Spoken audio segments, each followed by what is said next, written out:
Energy consumption has been rising in proportion to the quantity of people moving from rural areas into the metropolises all over the world. More demand is applied to the already strained power grid. Agriculture demand increases as well when individuals are not farming their own land. The question is, which country has the majority of the growth in energy consumption come from? You came here for the truth, so let me unveil that for you. Today we are going to talk about energy. I also have a few other issues I need to get to at the end, but first we will look at this. Global energy consumption. We're looking at the total energy. The one point I want to make is right in here. From 2000 to 2008, we have growth that was nearly double what all the other years that you're seeing here on this chart. Huge consumption in energy during those years. And that is very important to note. You'll see that it is, in fact, double what was seen between 2008 and 2014. And hold on to that thought for a moment, okay? Look at this. And there's no doubt that commodity usage was also, and of course the prices as well, were also rising dramatically during that time frame. Global growth in energy consumption total. You're seeing this as a different type of chart, and lo and behold, in red, China. Between 00 and 08, you can see that the percentage of which China made up that energy consumption, that growth there, is massive. China was gobbling it all up during that time frame. And even when we move into a different time, more recently, you can still see that China is taking it on like no other. While the world, excluding China, India, and Africa, had significantly declined. You can see 38 versus 9 during this time frame. And then you realize that although, yes, China has not consumed to the degree that they did a few years ago, it seems like as a percentage, they're certainly growing at a higher rate. Now, of course, there's a lot of public works projects like the world has never seen before going on in China. It's not necessarily, all China's success story, but it does show you that there is at least more growth, more consumption, more individuals moving from the rural areas into the big cities. And that is a trend which is still continuing, not at the rate it was before. Global growth in energy consumption by percentage of the total growth. So you're seeing a lot of the similar information, but this one shows something that I pointed out in the last one, that 66% of the growth has in recent times come from China. Massive. It's massive to think about. And, in the 90s, you saw that primarily it was made up of the world, excluding China, India, and Africa. Now things have really, really changed 20 years later. Moving on.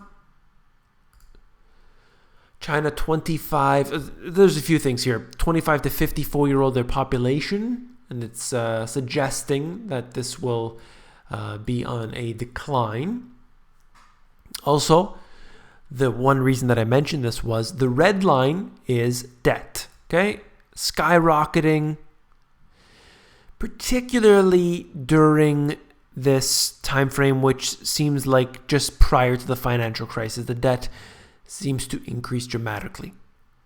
Then you look at the GDP numbers, which are increasing, no doubt, but that split that you're seeing in between these two numbers, now I've made a wonderful mess of this, but you understand what I'm saying, is that the debt is increasing at many, many multiples faster than the GDP is. And these are fake number GDP. Of course, all countries use fake numbers to determine what their GDP is at any time. You've heard me cover it before, but in Europe, they use things like prostitution and drug activity as part of that.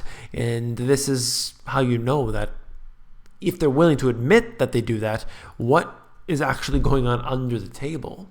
Okay, I want to switch gears now and talk about this. Dallas police and fire pension cutbacks to avoid a collapse. All right. There have been many situations in recent years where governments have taken pension funds or done something with the pension funds of people. Maybe they use that to cover up shortfalls. Maybe in this case, they made a promise, they couldn't keep it, and they have to take from individuals. And that's what's happening right here. And it's amazing to me to believe that individuals are so gullible sometimes that they believe their money is safe. Why would you believe that ever? There's been so many instances around the world, recent times, historic times, where we have seen governments, banks, corporations colluding together, acting alone, taking people's money, taking people's savings, confiscating things, nationalizing the gold, for example.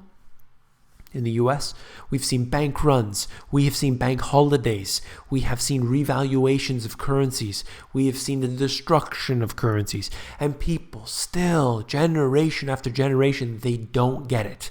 Now, some cultures like to pass their wealth down in the form of precious metals, very smart to do that versus putting your money in the bank and then hoping that it'll be there tomorrow. Look, if your grandparents, no matter how old you are, your grandparents kept all the money that they earned, all their savings, they made that, $5 at the end of the month, and they took that money and they put it under the mattress and they gave it to you 50 years down the road.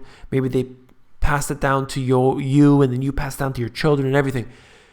That money is practically worthless unless it was perhaps some sort of coin and then it would actually have real metal in it. But you see what I'm saying.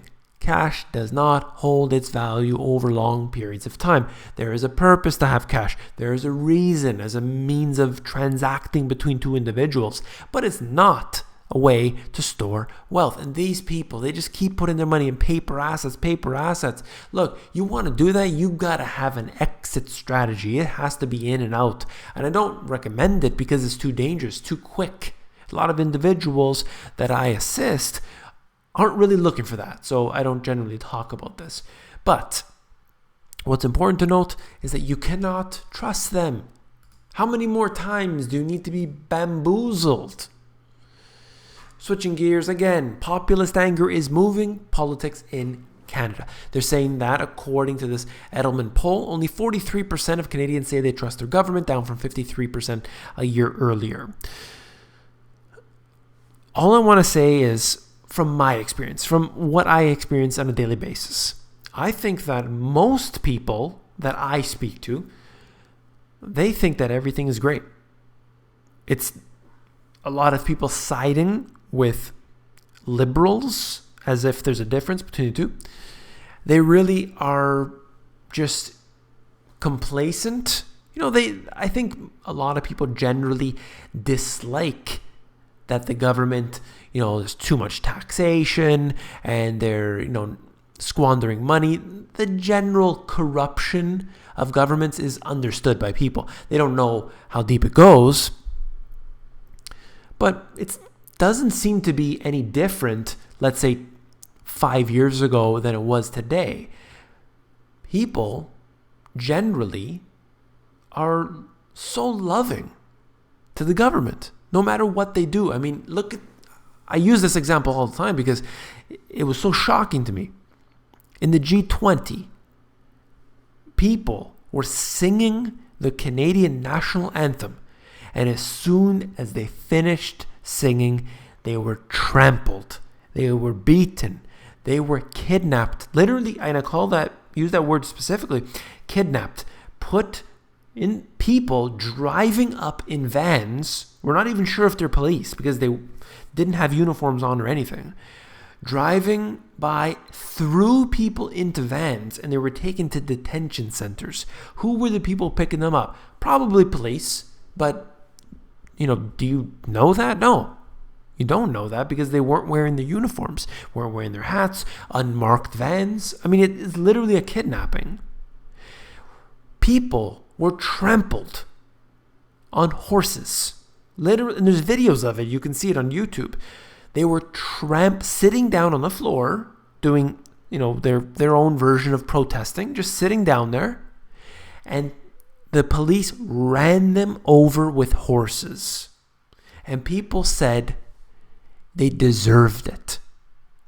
They shouldn't have been there. If they knew that police were going to be there, that there was people disrupting, real people causing a mess, no doubt, then they should have gotten out of there. So that every time that would give those in control an excuse to have a small little provocateur event, so that the people who actually care, the people who are actually trying to make a difference, they leave. And then the protest isn't heard. That's what they want. And they get it every time. Or they get beaten severely, and that's what happened during the G20. People love their government here. That's the general consensus I get. There's few and far between that actually know what's going on, that are critical with actual, substantial evidence of things that the government is doing, like signing the bail-in regime. People don't even know about that. Anyway, let's move on to the very last article here. Japan pushing Fukushima disaster survivors to move back to radioactive homes. That's extreme, but let me read the subtitle for just a moment. Around 6,000 people face returning to homes with radiation levels similar to Chernobyl, the equivalent of having a chest X-ray every week. I don't know if that's a fact, but according to Greenpeace, they're saying that's what's going on right now, and they're being pushed back into there. And the reason why is because this makes everything okay again. As long as you put the people back into place and you say everything's okay, then it surely is. If you found this video informative, please give me a thumbs up. My interview with X22 Report, or X22 Spotlight actually, is up. I just saw that. So you can check that out if you're interested. If you like X22, then you'll definitely want to see the interview that I just did with him. It's on my YouTube channel under the section interviews, or you can just go to his channel, same video. And if you found this video informative, I know you'll find my book, The Money GPS, even more informative. So head over to Amazon, where they have a look inside feature that will allow you to flip through the pages of the book and see if you like it. Take care.